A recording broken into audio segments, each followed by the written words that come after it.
Subscribe my channel and press the bell icon to never miss any update. Welcome to my channel Learning Techniques. अस्सलाम वालेकुम। आज हम देख रहे हैं एस्टिमेशन ऑफ हाइड्रोजन पर oxide that is a ROS। Apparatus इसके लिए जो हमें रिक्वायर है वो ये सब है।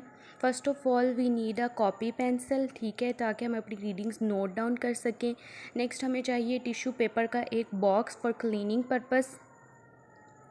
नेक्स्ट हमें एक टेस्ट जो माइक्रोपाइपेट होल्डर या माइक्रोपाइपेट स्टैंड चाहिए, ठीक है। उसके बाद हमें चाहिए, हमारे पास कुछ बॉटल्स होनी चाहिए खाली, ठीक है, सॉल्यूशन प्रिपेयर करने के लिए। और TCA के लिए हमारे पास रीएजेंट बॉटल्स होनी चाहिए, ठीक है। उसके बाद हमें चाहिए एक 100 ml का बीकर।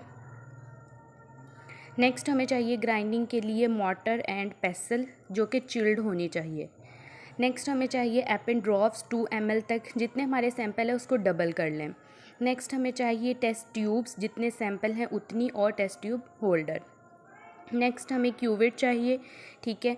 और उसके बाद हमें 1 ml वाली माइक्रो पाइपेट और साथ में मेजरिंग बैलेंस चाहिए। उसके बाद हमें वॉटेक्स चाहिए शेकिंग पर्पस के लिए।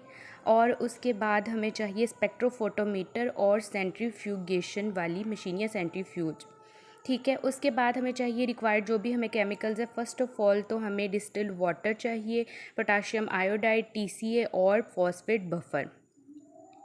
अब हम इसकी प्रिपरेशन देख लेते हैं। सबसे पहले सॉल्यूशंस की, सबसे पहले है हमने 0.1% TCA बनाना है।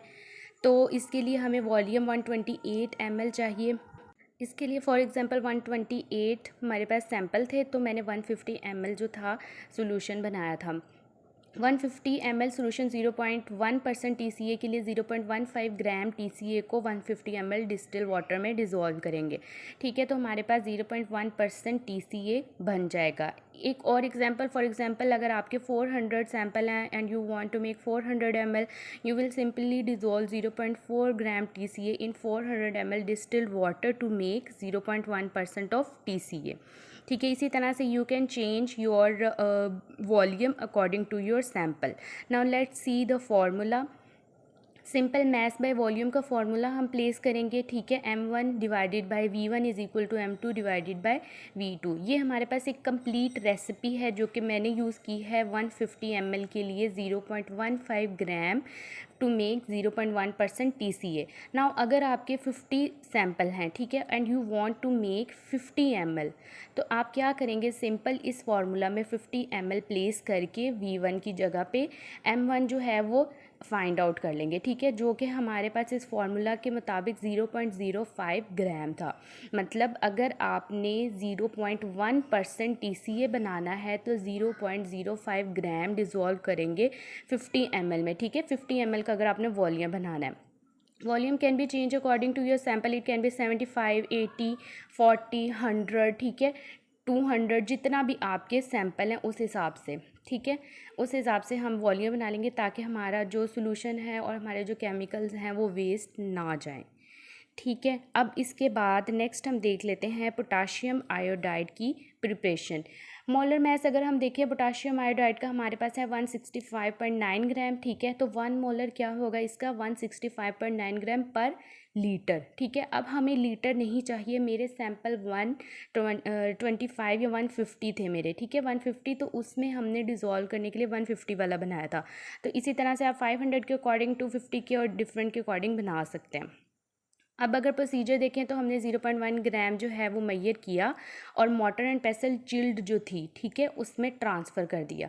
अब जो हमने TCA बनाया है 0.15%, उसको हम 1 ml निकाल लेंगे बाय यूजिंग माइक्रोपाइपेट जो कि 1 ml पे या 1000 माइक्रोलीटर पे सेट की हुई है, ठीक है। अब ये हम ट्रांसफ़र कर देंगे TCA मॉर्टर एंड पेसल में। Keep in mind mortar and पेसल should be chilled, ठीक है। ये ग्राइंडिंग के बाद जो हमारे पास आ गया है इसको हम प्लेस कर देंगे या ट्रांसफ़र कर देंगे हम एपिन ड्रॉप के अंदर और उसको लेबल कर लेंगे अकॉर्डिंग टू आवर सैंपल। अब ये सारी ऐसे ही सैंपल प्रिपेयर कर लेंगे और हम इसको फ्रीज़ कर लेंगे या स्टोर कर लेंगे एट 4 डिग्री सेल्सियस। नेक्स्ट हम सेंट्रीफ्यूगेशन करेंगे। सेंट्रीफ्यूगेशन हम 12,000 आरपीएम पे करेंगे फॉर 15 मिनट्स, ठीक है। अब ये हम इसको लिड को बंद करेंगे। हमने याद रखना है कि हमने जितने भी सैंपल हैं उसको एक लाइन में अरेंज करना है, ठीक है।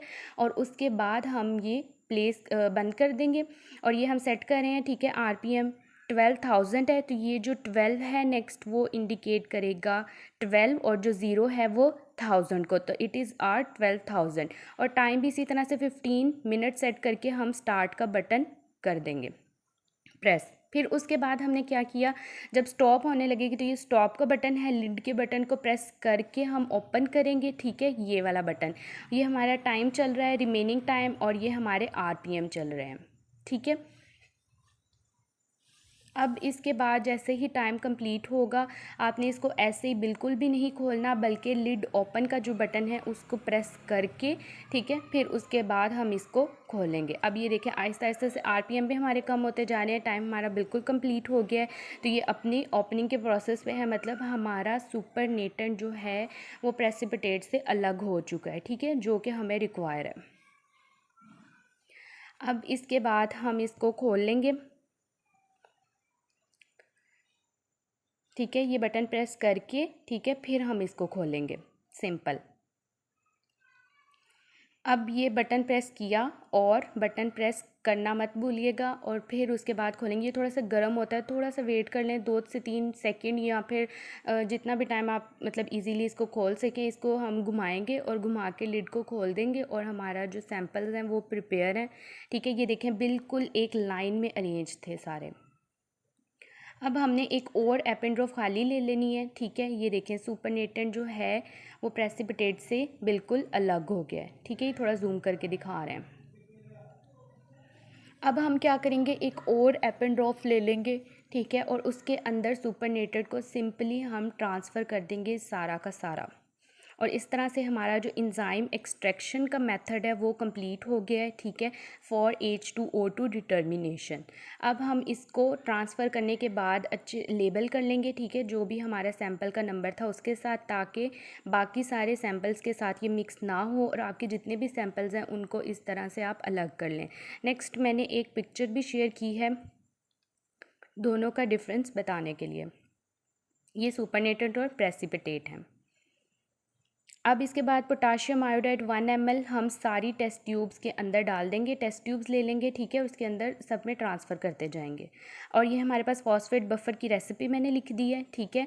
इसको बना लेंगे, एक छोटे बीकर में ट्रांसफ़र करेंगे, और फॉस्फेट बफर भी हमारा चिल्ड होना चाहिए।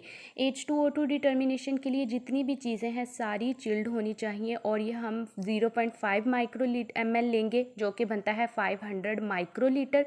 तो हम अपनी माइक्रो पाइपेट को एडजस्ट कर लेंगे 500 माइक्रो लीटर के मुताबिक, और इस तरह से हम लेके 500 माइक्रोलीटर सारी टेस्ट ट्यूब्स में ट्रांसफ़र कर देंगे, जिनमें पहले से 1 ml हमारे पास पोटाशियम आयोडाइड प्रेजेंट है, ठीक है।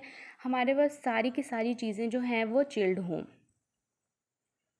नेक्स्ट ये हमारे सैंपल हैं, ठीक है। एंजाइम्स एक्सट्रैक्शन ये भी हम 0.5 ml ले लेंगे, और ये जो हमारे पास ब्लू टिप्स हैं हमेशा आपने इनको चेंज करना है, ठीक है। जैसे ही आप पोटाशियम आयोडाइड डाला उसके लिए चेंज की, बफर के लिए चेंज की, ठीक है, और सैंपल के लिए भी अगर हो सके तो चेंज कर लें, अदरवाइज़ टिश्यू से नेक्स्ट इसको क्लीन करते रहें ताकि कोई भी एरर किसी किस्म का ना आए, ठीक है। अब उसके बाद हम जितनी भी टेस्ट ट्यूब्स हैं इनको वॉर्टेक्स कर लेंगे। ये हमारे पास वॉर्टेक्स मशीन है, ऑन करेंगे, टेस्ट ट्यूब लेंगे, थंब प्लेस करेंगे इसके ऊपर और इसको सिंपल यहाँ पे रख देंगे, और ये हमारा वॉर्टेक्स मतलब शेकिंग का प्रोसेस स्टार्ट हो गया। इसको हम शेक कर लेंगे 1 to 2 मिनट्स के लिए अप्रॉक्सीमेटली। और ये देखिए वॉर्टेक्स का जो है ये हमारे पास एक पावर का बटन है और सिंपल इसका डायल है जिसको हमने सेट करना होता है ताकि अच्छे से शेक हो जाए। अब नेक्स्ट हम क्या करेंगे, अब्जॉर्बेंस ले लेंगे 390 नैनोमीटर पे। स्पेक्ट्रोमीटर और स्पेक्ट्रोफोटोमीटर ऑन किया, नेक्स्ट हमारे पास ये आ जाता है। हमने कोई बटन प्रेस नहीं करना, इसको वार्म अप होने देना है for 20 minutes to get accuracy, ठीक है। वार्म अप होने के बाद ये देखिए 9 सेकेंड 8 सेकेंड लेफ्ट रह गए हमारे पास। आपको यहाँ पे एक बटन नज़र आ रहा होगा, go to lambda. Lambda indicate wavelength, ठीक है। तो हमने वेव लेंथ सेट करने के लिए गो टू लैम्डा को प्रेस करना है। ठीक है, थोड़ा सा वेट करना पड़ता है। उसके बाद गो टू लैम्पटा की ऑप्शन आ जाती है। हमने प्रेस किया तो ये हमारे पास देखें एरो के जो बटन है इनको प्रेस करते हुए अपनी वेवलेंथ सेट कर लेंगे। ठीक है, ये सिंपल पहले बफर की हमने ब्लैंक के तौर पे रीडिंग ले लेनी है। ठीक है, और रीडिंग यहाँ पे ऐसे स्क्रीन पे नज़र आ रही होती है, वहाँ से नोट कर लेनी है। अब ये हमारे सारे सैंपल हैं। ठीक है, ये क्यूबिट है। सैंपल को हम सिंपल क्यूबिट के अंदर ट्रांसफ़र करेंगे। ठीक है, और ट्रांसफ़र करने के बाद हम इसकी रीडिंग ले लेंगे। इसको हम प्लेस कर देंगे फोटोमीटर में, जहाँ पे जगह होती है रखने के लिए। लेंस को अच्छे से सेट कर लें। ठीक है, और उसके बाद सिंपल आप अपनी रीडिंग ले लें और इसी तरह से बाकी सारे सैंपल्स की भी ले लें और कॉपी पे नोट डाउन करते रहें। Thank you for watching this video.